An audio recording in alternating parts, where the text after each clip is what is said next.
નમસ્કાર મિત્રો, GK with એમમાં હું અરવિંદ મકવાણા આપ સૌનું સ્વાગત કરું છું। મિત્રો, આજના વિડીયોમાં આપણે બધી પરીક્ષાઓમાં પૂછાતા જનરલ સાયન્સના મોસ્ટ આઈએમપી 100 પ્રશ્નો જોઈશું। એનો આ પાર્ટ 6 છે। આની પહેલાં પાર્ટ 5 અપલોડ થઈ ચૂક્યા છે। જો જોવાના બાકી હોય તો એ પણ જોઈ લેજો। આવનાર બધી સ્પર્ધાત્મક પરીક્ષા માટે 100% ઉપયોગી રહેશે। વારંવાર પૂછાતા પ્રશ્નો છે તો વ્યવસ્થિત વિડીયો જુઓ, કેમ કે લાસ્ટમાં તમારી ટેસ્ટ પણ લેવામાં આવે છે। આ વિડીયોની અંદરથી ત્યાં પ્રશ્નો પૂછાય છે। એ સિવાય આની પીડીએફ પણ તમને પ્રોવાઈડ કરાવવામાં આવશે। તો જોઈએ, નેફ્રાઇટિસ એ કયા અંગને પ્રભાવિત કરે છે? કિડનીને પ્રભાવિત કરે છે। નેફ્રાઇટિસનું મુખ્ય લક્ષણ શું છે? કિડની એટલે કે મૂત્રપિંડમાં બળતરા થાય, કમરના ભાગે દુખાવો થાય, મૂત્ર ઉત્સર્જન વખતે બળતરા થાય। ખોરાકના ઘટકો એટલે કે આહારના ઘટકોમાં કોનો સમાવેશ થાય છે? તો તેમાં કાર્બોહાઈડ્રેટ, પ્રોટીન, વિટામિન, ચરબી, ખનિજો અને પાણીનો સમાવેશ થાય છે। શક્તિના મુખ્ય ઘટક તરીકે કયા ખોરાકના ઘટકને ગણવામાં આવે છે? કાર્બોહાઈડ્રેટને ગણવામાં આવે છે। કાર્બોહાઈડ્રેટના બંધારણમાં કયા 3 ઘટક તત્વો રહેલા હોય છે? કાર્બન, ઓક્સિજન અને હાઇડ્રોજન। કાર્બોહાઈડ્રેટ કાર્બન, ઓક્સિજન અને હાઇડ્રોજન રહેલા હોય છે। કેપ્સ્યુલનું આવરણ શેનું બનેલું હોય છે? સ્ટાર્ચનું બનેલું હોય છે। ચરબીના મુખ્ય ઘટકો કયા કયા છે?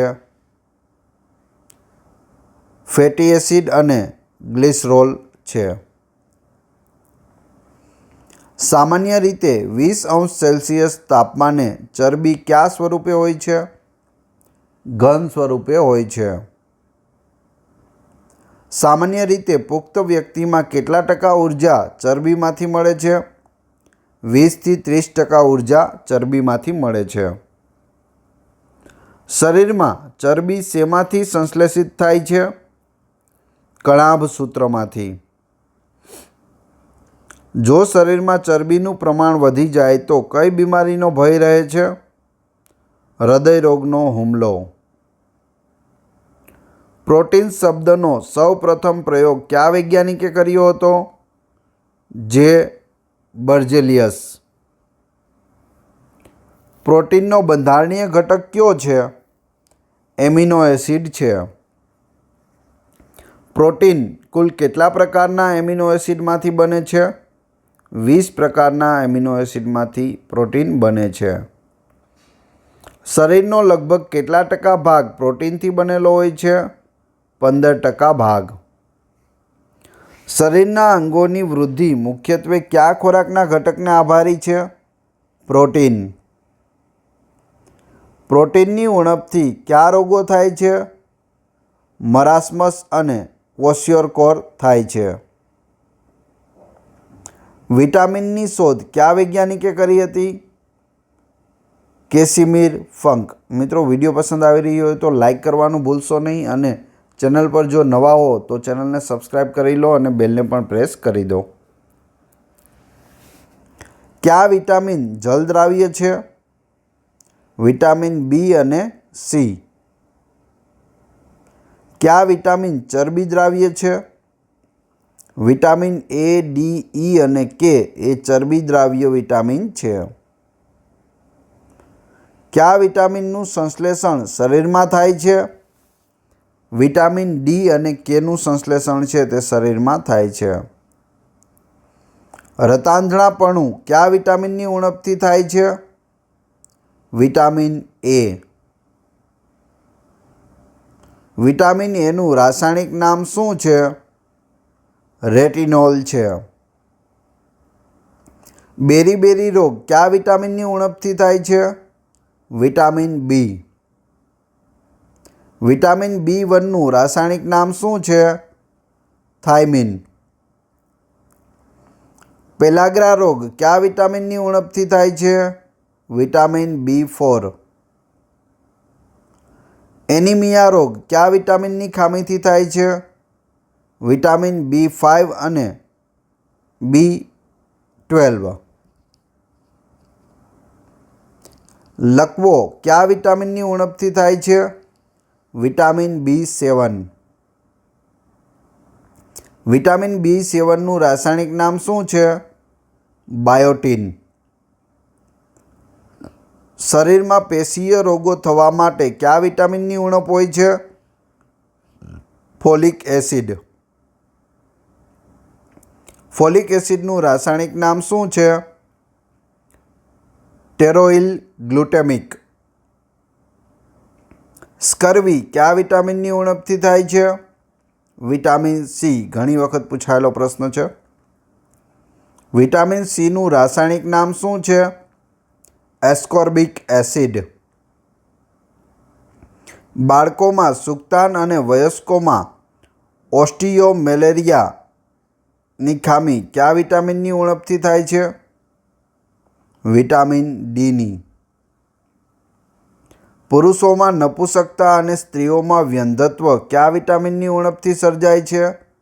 Vitamin E. વિટામિન Kની ઉણપથી શરીરમાં શું અસર થાય છે? તો ઘાવ પર રૂજ આવતી નથી, એટલે કે લોહી જામતું નથી. વિટામિન Dનું રાસાયણિક નામ જણાવો. કેલ્સીફેરોલ. વિટામિન Kનું રાસાયણિક નામ જણાવો. ફિલોક્વિનોન. ચામડીમાં આવેલા કયા પદાર્થ પર સૂર્યપ્રકાશ પડતા વિટામિન Dનું સંશ્લેષણ થાય છે? હાઇડ્રોકોલેસ્ટેરોલ. ઇન્સ્યુલિનની સક્રિયતા માટે કયું ખનિજ ઉપયોગી છે? ઝિંક. રક્તકણો અને વિટામિન B12ના સંશ્લેષણ માટે કયું ખનિજ ઉપયોગી છે? કોબાલ્ટ. ચેતાતંત્રની સક્રિયતા માટે કયું ખનિજ જરૂરી છે? મેગ્નેશિયમ. થાઇરોક્સિન અંતઃસ્ત્રાવમાં કયું તત્વ આવેલું હોય છે? આયોડિન. અસ્થિ એટલે હાડકાં અને દાંતની મજબૂતાઈ માટે કયું ખનિજ જરૂરી છે? કેલ્શિયમ. હૃદયના ધબકારાને નિયંત્રિત કરવામાં કયું ખનિજ મદદરૂપ થાય છે? પોટેશિયમ.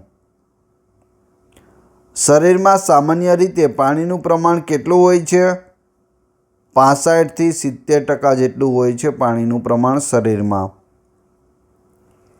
રસી વિજ્ઞાનના પિતા તરીકે કોને ઓળખવામાં આવે છે? લુઈ પાસ્ચરને ઓળખવામાં આવે છે. શીતળાની રસીના શોધક કયા વૈજ્ઞાનિક છે? Edward Zener. હડકવાની રસીની શોધ કયા વૈજ્ઞાનિકે કરી હતી? લુઈ પાસ્ચરે કરી હતી. કમળાની રસીના શોધક કોણ છે? મેક્સ થેલર.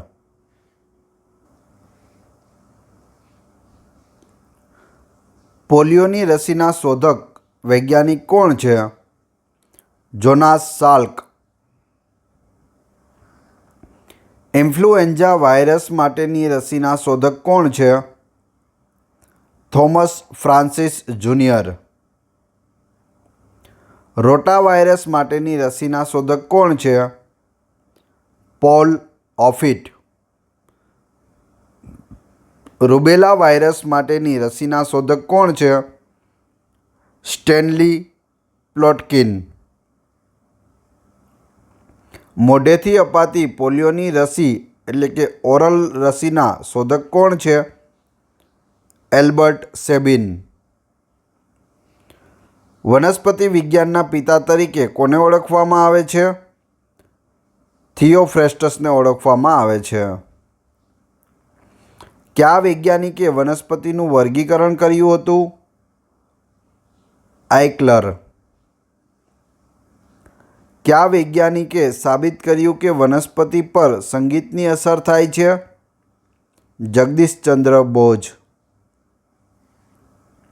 કયા ભારતીય વૈજ્ઞાનિક જે તે વિસ્તારની વનસ્પતિનો અભ્યાસ કરી ક્યાં ખોદકામ કરવાથી ખનિજ તેલ નીકળશે તે કહી શકતા હતા? વરાહ મિહિર। કમળ, સિંગોડા, બામ અને મનીવેલ કયા પ્રકારની વનસ્પતિના ઉદાહરણો છે? જલોદભિદ। બોરડી, આંકડો, બાવળ એ કયા પ્રકારની વનસ્પતિના ઉદાહરણો છે?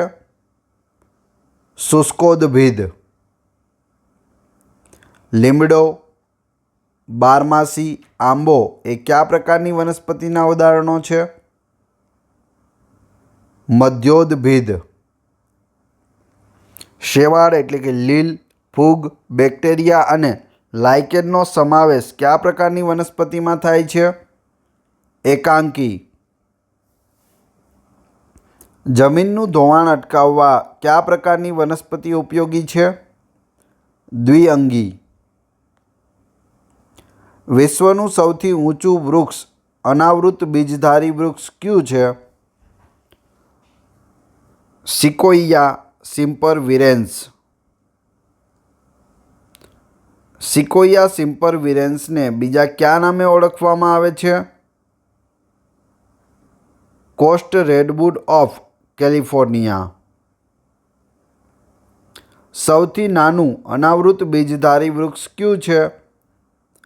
જામિયા પિગ્મિયા છે। ટર્પેન્ટાઇન તેલ કયા વૃક્ષમાંથી મળે છે? ચીડમાંથી મળે છે ટર્પેન્ટાઇન। કાથો કયા વૃક્ષમાંથી મેળવવામાં આવે છે? ખેરના વૃક્ષમાંથી। પરાગનયન એટલે શું? પુંકેસર પરથી પરાગરજ સ્ત્રીકેસર પરના પરાગાસન પર બેસે તેને પરાગનયન કહે છે। કીટકો દ્વારા થતા પરાગનયનને શું કહે છે? એન્ટેમોફિલી કહે છે। પાણી દ્વારા થતા પરાગનયનને શું કહે છે? હાઇડ્રોફિલી કહે છે। પવન દ્વારા થતા પરાગનયનને શું કહે છે? એનિમોફિલી કહે છે। આવૃત બીજધારી વર્ગની સૌથી મોટામાં મોટી જાતિ એટલે કે વનસ્પતિ કઈ છે? યુકેલિપ્ટસ છે એટલે કે નીલગિરી છે। આવૃત બીજધારી વર્ગની સૌથી નાનામાં નાની જાતિ એટલે કે વનસ્પતિ કઈ છે? ગ્લોબાજા છે। ગ્લોબાજા। સૌથી મોટા પાંદડાવાળો છોડ કયો છે? વિક્ટોરિયા રિજિયા। વિક્ટોરિયા રિજિયા સૌથી વધુ કયા રાજ્યમાં જોવા મળે છે? પશ્ચિમ બંગાળમાં જોવા મળે છે। ખૂબ જ મોટું હોય છે અને તેના પાન ખૂબ જ મોટા હોય છે। આ રીતે ગોળ આકારના હોય છે। ખૂબ મોટા પાન તળાવની અંદર જોવા મળે છે। વિક્ટોરિયા રિજિયા તમે ગૂગલમાં સર્ચ કરશો તો તમારી સામે આવી જશે। ખૂબ મોટું પાન હોય છે। વિશ્વમાં જોવા મળતું સૌથી મોટું ફળ કયું છે? લોડોસિયા। લોડોસિયા બીજા કયા નામે ઓળખાય છે? ડબલ કોકોનટ તરીકે ઓળખાય છે। સૌથી મોટું પુષ્પ કયું છે? રેફલેસિયા ઓર્નોલ્ડાઈ છે। સૌથી નાનું પુષ્પ કયું છે? વોલ્ફ્રિયા છે। સૌથી નાનું બીજ કયું છે? ઓર્કિડ। ઓર્કિડનું બીજ। કઠોળના રાજા તરીકે કોને ઓળખવામાં આવે છે? ચણા। દાળની રાણી તરીકે કોને ઓળખવામાં આવે છે? વટાણા। ફળોના રાજા તરીકે કોને ઓળખવામાં આવે છે? કેરીને। અનાજના રાજા તરીકે કોને ઓળખવામાં આવે છે? ઘઉંને। અનાજની રાણી તરીકે કોને ઓળખવામાં આવે છે? મકાઈ। મસાલાની રાણી તરીકે કોને ઓળખવામાં આવે છે? ઇલાયચી। વનોના રાજા તરીકે કયા વૃક્ષને ઓળખવામાં આવે છે? ટીક વૃક્ષને ઓળખવામાં આવે છે વનોના રાજા તરીકે. ઉજળા સોના તરીકે કોને ઓળખવામાં આવે છે? કપાસ, ઉજળું સોનું અથવા તો સફેદ સોનું પણ કહે છે. ભારતના સ્વર્ણિમ તંતુ તરીકે કોને ગણવામાં આવે છે? શણ, ભારતનું સ્વર્ણિમ તંતુ. સૌથી વધારે પશ્ચિમ બંગાળમાં થાય છે. શાકાહારી માંસ તરીકે કોને ઓળખવામાં આવે છે? સોયાબીનને. ફૂલોની રાણી તરીકે કોને ઓળખવામાં આવે છે? ગ્લેડિયોલસને ઓળખવામાં આવે છે અથવા તો ગણવામાં આવે છે ફૂલોની રાણી. શતાબ્દી વૃક્ષ તરીકે કોને ઓળખવામાં આવે છે? ખજૂર. 21મી સદીના વૃક્ષ તરીકે કોને ઓળખવામાં આવે છે? લીમડો, 21મી સદીનું વૃક્ષ. કલ્પવૃક્ષ તરીકે કયું વૃક્ષ ઓળખાય છે? નાળિયેરીનું વૃક્ષ ઓળખાય છે કલ્પવૃક્ષ તરીકે. ઈશ્વરીય ભોજન કોને ગણવામાં આવે છે? કોકોઆ. ચમત્કારી વૃક્ષ તરીકે કયા વૃક્ષને ગણવામાં આવે છે? કીવી, ચમત્કારી વૃક્ષ. વનસ્પતિની વૃદ્ધિનું નિયમન અને નિયંત્રણ કયા અંતઃસ્ત્રાવ દ્વારા થાય છે? ઓક્સિન્સ દ્વારા થાય છે. ઓકિસન્સ અથવા તો ઓક્સિન્સ અંતઃસ્ત્રાવની શોધ કયા વૈજ્ઞાનિકે કરી હતી? ચાર્લ્સ ડાર્વિને કરી હતી 1880માં. હવે તમારી ટેસ્ટ. જે આપણે વિડીયો જોયો તેમાંથી તમને અહીં પ્રશ્નો પૂછવામાં આવે છે જેના જવાબ તમારે કોમેન્ટ બોક્સમાં આપવાના છે, જેથી મને ખ્યાલ આવે કેટલા લોકોએ વ્યવસ્થિત વિડીયો જોયેલો છે અને કેટલા લોકોને આ પ્રશ્નોના જવાબ આવડે છે. જવાબ ન આવડતા હોય તો ફરીથી એક વખત વિડીયો જોઈ લેજો. તે પહેલાં વિડીયો પસંદ આવ્યો હોય તો લાઇક કરો, કોમેન્ટ કરો, તમારા બધા મિત્રોને વિડીયો શેર કરો. ચેનલ સબસ્ક્રાઈબ કરવાની બાકી હોય તો સબસ્ક્રાઈબ કરી લો અને બેલને પ્રેસ કરો, જેથી રોજે રોજ આપણે નવા વિડીયો મળતા રહે. પ્રથમ ટેસ્ટ જોઈએ, ત્યારબાદ આની PDF કઈ રીતે મળશે તે પણ જોઈશું. રતાંજણાપણું કયા વિટામિનની ઉણપથી થાય છે? પોલિયોની રસીના શોધક વૈજ્ઞાનિક કોણ છે? કાથો કયા વૃક્ષમાંથી મેળવવામાં આવે છે? ઉજળા સોના અથવા તો સફેદ સોના તરીકે કોને ગણવામાં આવે છે? અને સૌથી નાનું બીજ કયું છે? 5-5ના જવાબ તમારે ક્રમશઃ કમેન્ટ બોક્સમાં આપવાના છે. આ વિડીયોની PDF મેળવવા માટે ડિસ્ક્રિપ્શનમાં મારી ટેલિગ્રામ ચેનલની લિંક આપેલી છે, ત્યાં જોડાઈ જશો તો ત્યાં તમને daily newspaper, daily current affair, most IMP PDF અને લેટેસ્ટ ગવર્મેન્ટ જોબની અપડેટ મળતી રહેશે. આશા રાખું છું આપને વિડીયો પસંદ આવ્યો હશે. મળીએ છીએ નવા વિડીયોમાં. Thanks for watching my video.